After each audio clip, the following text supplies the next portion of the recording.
The Arizona Cardinals wrapped up their third and final preseason game, and now begins the difficult task of trying to figure out who is going to make the initial 53-man roster. The coaching staff is going to have some tough decisions to make, especially when you look at positions like running back and outside linebacker. In this video, I'm going to go through all the position groups and identify the players that I think are going to make the roster. I'm also going to talk about some of the tougher decisions that have to be made and discuss a few players who might make the roster if another player's injured, as well as a few other things that might occur between now and week 1. But before we start talking about the players that I think are going to make the roster, let's take a look at historically how many players have the Cardinals kept at each position group under Cliff Kingsbury. This table shows a breakdown of how many players the Cardinals have kept at each position group while Cliff Kingsbury has been the coach since 2019. Looking at this table, you'll see that there are some pretty consistent patterns at most positions, although there are some minor variances in a few of those positions. As we go through each position group, I'm going to include a reference to how many players the Cardinals have kept at that position historically, and I'm going to use that as sort of a baseline for my own projections. Let's start by looking at the quarterbacks. The Cardinals have Kyler Murray, Colt McCoy, Trace McSorley, and Jarrett Guarantano on the roster. Now, Kyler Murray and Colt McCoy are locks for this roster as the starting quarterback and primary backup. The question here is, will they keep 2 or 3? And going into this, I kind of expected they would keep 3. But as I got deeper in the roster, I just found there were too many good players that the Cardinals would have to cut elsewhere in order to keep a third quarterback. It is risky going with just 2 quarterbacks because if you try to get Trace McSorley and or Jarrett Guarantano on the practice squad, they might get signed by another team. But I think the Cardinals are going to take that risk. McSorley and Guarantano both have had their moments, but neither of them has completely impressed ahead of the other. So I think they're going to take their chances and see if they can get one or both of them on the practice squad. And if either of them happen to get poached, I think they're going to be comfortable with the other as their third quarterback on the practice squad. So at this point, I'm projecting 2 quarterbacks on the roster. Next up is running backs. This is one of the more difficult rooms to project. Historically, the Cardinals have kept 3 or 4 running backs. I think they're going to keep 4 with how much depth they have, and that's going to be a difficult decision to make. To me, James Conner is the only absolute lock here, the guy who's definitely going to make the roster. And then 3 out of these next 4 players are going to make the roster. And that's the tough choice here. There's a case to be made about all 4 of these running backs. Cliff Kingsbury has been raving about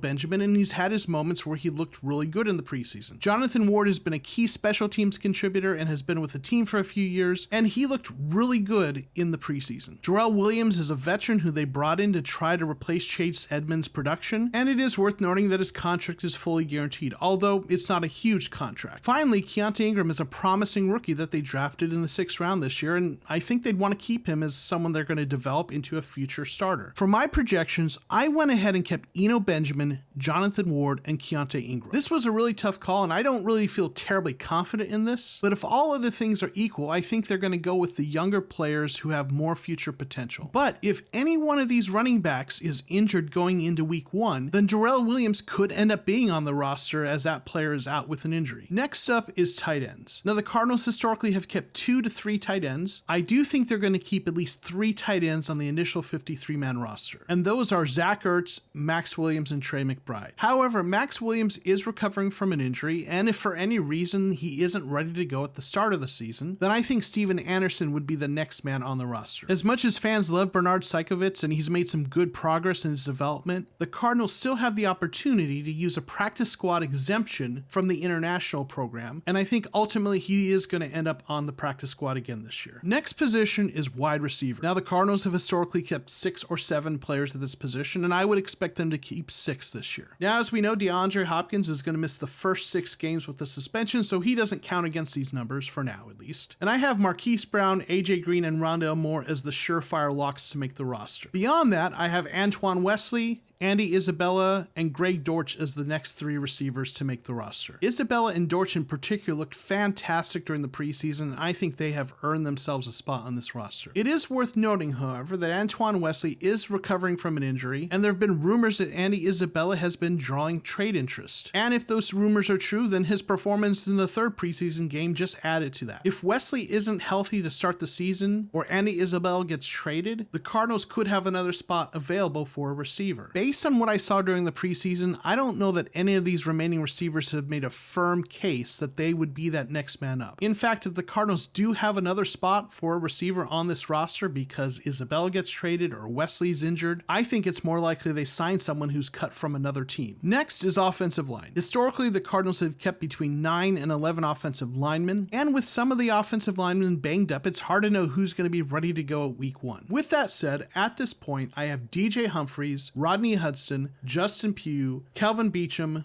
Will Hernandez, Cody Ford, and Josh Jones as my locks to make the roster. Now that's 7 players, and I think they're going to go with 10. And the next 3 that I have are Marquise Hayes, Lasita Smith, and Sean Harlow. Justin Murray and Joshua Miles are a couple players who've been with the team in recent years, and if one of the 10 players I have making the roster is down with an injury, I could see Josh Miles being that next man up. Justin Murray is also a possibility, but he himself is recovering from an injury. Next up, we have the defensive line. The Cardinals have historically kept 6 to 7 players at this position, and I only have 3 players as absolute locks in my mind here. It's JJ Watt, Zach Allen, and Rashard Lawrence. But I think overall they're going to go with 6 players at this position, and to round out that 6, I have Lecky Fotu, Michael Dogbe, and Jonathan Ledbetter. While players like Antoine Woods and Christian Ringo are veterans who bring more experience, Jonathan Ledbetter, as that last man up, played really well this preseason, and I think and hope that they're going to give him a chance on the roster. Next, we have linebackers, which includes both outside linebackers who are edge rushers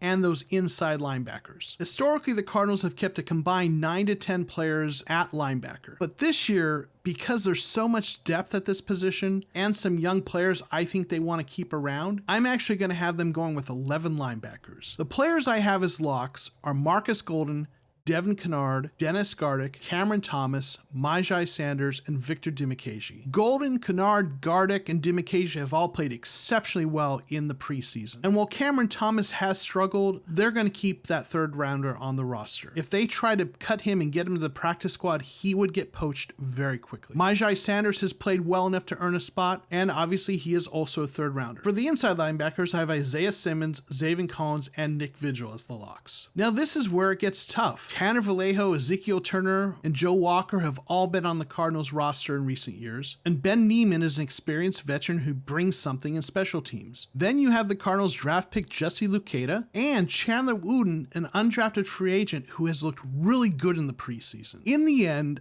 I had them also going with Ezekiel Turner and Chandler Wooten. When it comes to Turner, the Cardinals really like what he brings in special teams, and I think they're going to keep him around yet again. And with Chandler Wooten, he has played so well this preseason, I think it's hard to justify not keeping him on the roster. And if they were to cut him, someone else is going to pick him up based on how he's played. The toughest submission here was Tanner Vallejo. He's been with the team for years, and they do like him as one of their backup linebackers. And if any of the other players on this list isn't on the initial 53-man roster because of injury, then I would see Vallejo as the next man up. Now, I know the Cardinals like Luketa as well. I think there's a reasonable chance they could get him through to the practice squad without someone else poaching him. Next up is cornerbacks. The Cardinals have historically kept 4 cornerbacks on the roster going into week 1. Now I have Byron Murphy Jr. and Marco Wilson as locks to make the roster, and I would normally have Antonio Hamilton on that list. But based on statements made by Cliff Kingsbury, it looks like Antonio Hamilton is in question for the start of the season. We're not sure exactly what's going on with his situation, but for the time being, it looks like there's a chance he might not be there for week 1. So based on the cornerbacks that are currently on the roster, I would have Christian Matthew and Josh Jackson as the next 2 in line for a roster spot. Based on what I saw in the preseason, I would have Christian Matthew ahead of Josh Jackson, even though Jackson is a former second-round pick. So if Hamilton is on the roster on week 1, I would have Josh Jackson as someone they hope they can get to the practice squad. But there's another variable in this as well. It's long been expected that the Cardinals are either going to sign a veteran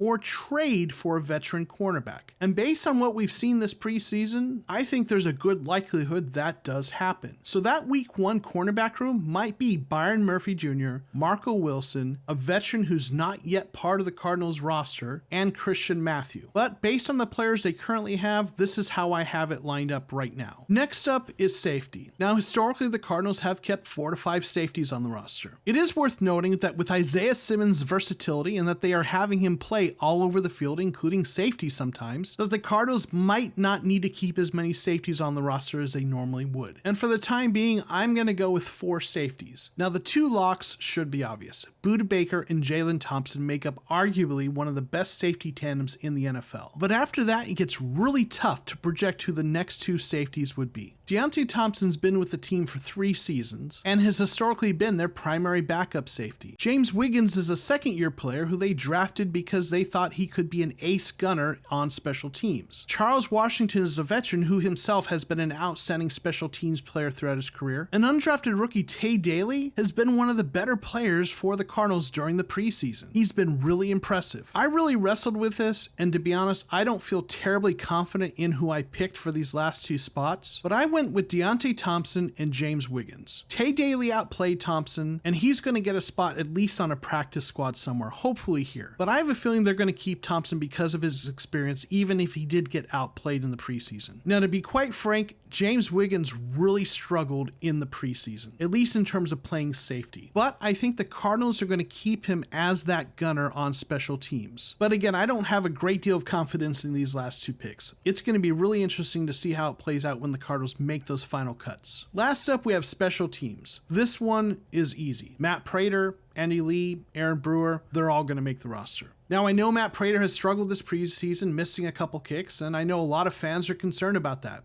And to be honest, I'm a little concerned too. But Coach Kingsbury has expressed confidence that Prater's going to be ready to go when it's time to play in the regular season. And despite whatever concerns I or other fans might have, I think Kingsbury is going to go with Prater going into the regular season. Now, ultimately, when all the moves are made, I'm sure there's going to be surprises, and I'm going to get some of these wrong. And even after the Cardinals make their final cuts on Tuesday, they're probably going to make a couple additional moves between final cut day and the start of the season as other players become available from the cuts that are occurring from other teams. Is there anyone that you think is going to make the roster that I didn't include? Let me know in the comments below. Also, be sure to click like, and if you're Cardinals fans, subscribe to my channel. I think you'll like my content. Thanks for watching, and we'll see you next time on The Cardinal Rule.